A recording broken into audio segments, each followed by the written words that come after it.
Il est temps de découvrir maintenant les thèmes du 4 à la suite avec lesquels nous jouons ce soir. Il y a d'abord la pêche en mer, la cour de Louis XIV, les rivaux des sportifs français.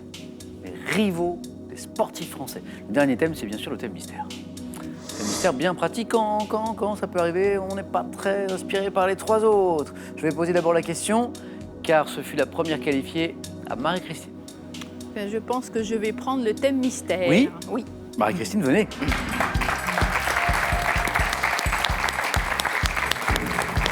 La pêche. En mer, non. En rivière, j'aurais bien aimé. C'est vrai. Oui, mais La là, cour de Louis XIV.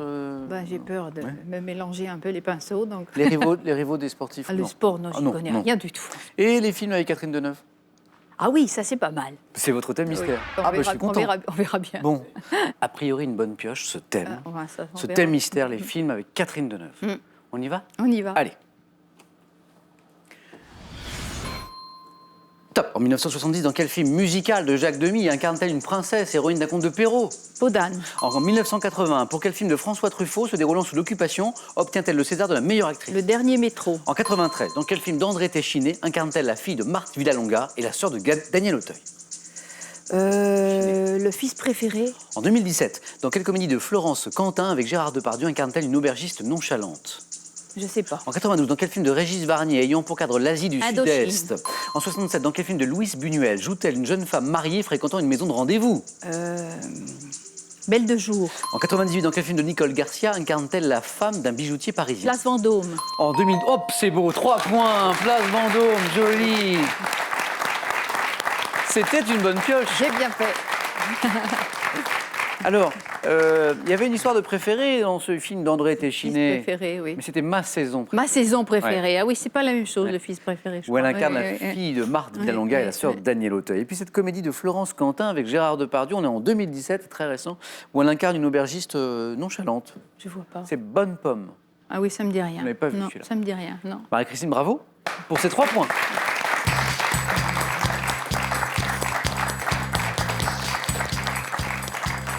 C'est à Jean, notre champion, de choisir maintenant entre l'un de ces 3 thèmes. Jean, la pêche en mer, la cour de Louis XIV, les rivaux des sportifs français. Je vais essayer la pêche en mer, Jean, sans conviction. Sans conviction.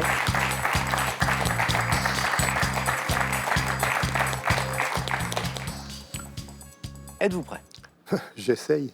On part à la pêche au point avec Jean. Attention.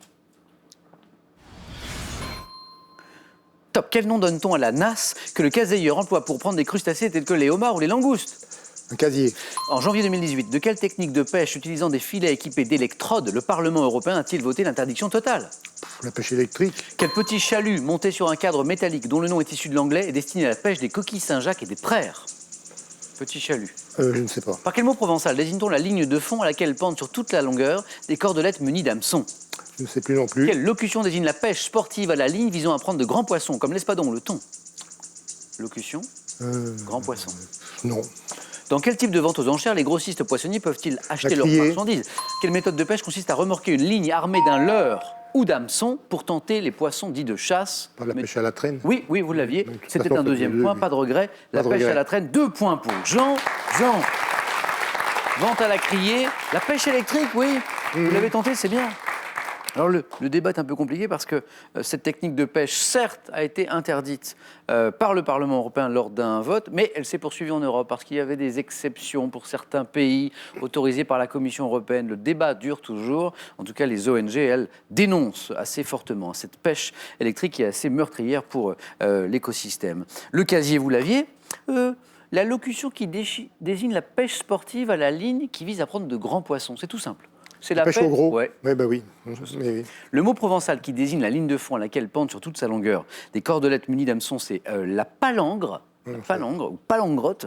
Et le petit chalut monté sur un cadre métallique qui est destiné à la pêche des coquilles Saint-Jacques ou encore des praires, on parle de la drague. Voilà, la drague. Jean, 2 points. Merci à vous.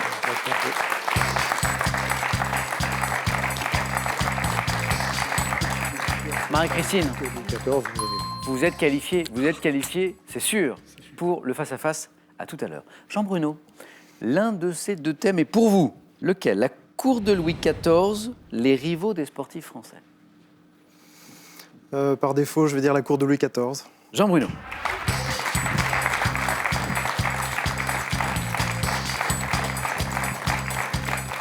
La cour de Louis XIV, il nous faut de bonnes réponses d'affilée. Et vous êtes toujours dans la course. Prêt? Prêt. Top. En 1682, dans quelle vaste résidence Louis XIV décide de s'installer de façon permanente avec sa cour? Versailles. Quelle femme née en prison, petite fille d'Agrippa d'Aubigné, seconde épouse de Louis XIV, a exercé une influence notable sur le roi? Madame de Montespan.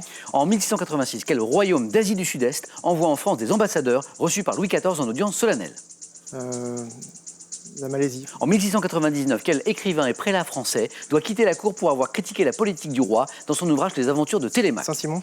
Quel accessoire de mode indispensable à la cour et pesant environ 1 kg était Perruque. parfois fait de crin? Quel nom a-t-on donné à la série de crimes d'empoisonnement dans lesquels ont été impliqués des membres de la cour de L'affaire des poisons. 1679, de 1694 à 1723? Quel écrivain relate dans ses mémoires? Saint-Simon. Le troisième point était juste là. Jean Bruno, vous avez fait l'essentiel, mais le troisième point était là. 2 points, l'aventure se poursuit pour Jean Bruno. L'affaire des poisons, la perruque, qui pouvait peser jusqu'à, nous disait la question, jusqu'à 1 kg. Et puis le palais de Versailles, oui, vous l'aviez. L'écrivain qui a dû quitter la cour pour avoir critiqué la politique du roi, c'était Fénelon. Fénelon, oui. Ouais, Télémaque, oui. Marie-Christine, tout à fait. Le royaume d'Asie du Sud-Est qui envoie des ambassadeurs en 1686. Je l'entends. Le Siam. Jean, c'est le Siam, qui était l'appellation du royaume de Thaïlande, Oui. jusqu'en 1938. Et cette femme née en prison, petite fille d'Agrippa d'Aubigné, seconde. Madame de Maintenon. Oui, Madame de Maintenon, bravo Marie-Christine. trompée de- Bravo. Jean Bruno, l'aventure se poursuit.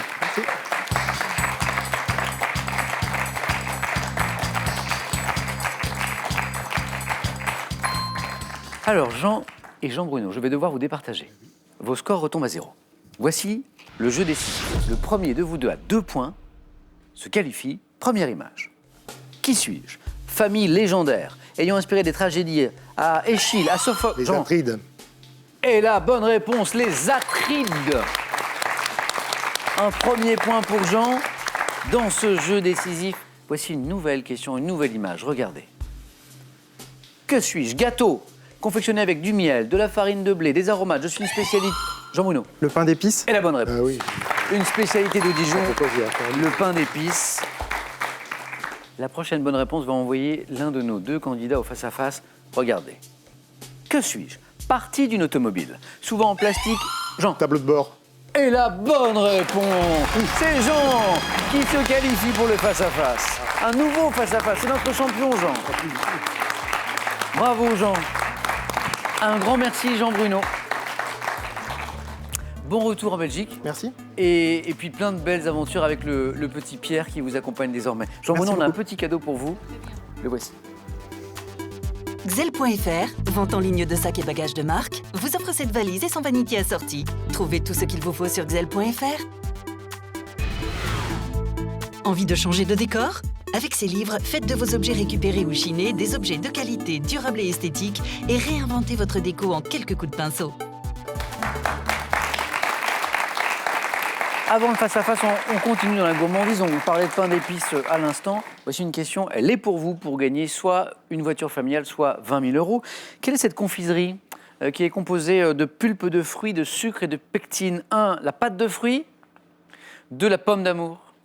Bonne réponse, 3243 pour le téléphone, par SMS 1 ou 2, au 7 10 20 et tirage au sort parmi vos bonnes réponses. Qui sera sacré ce soir? Jean, ce serait la 2e fois. Marie-Christine, ce serait la première. La réponse dans quelques secondes. Les amis, à tout de suite sur France 3.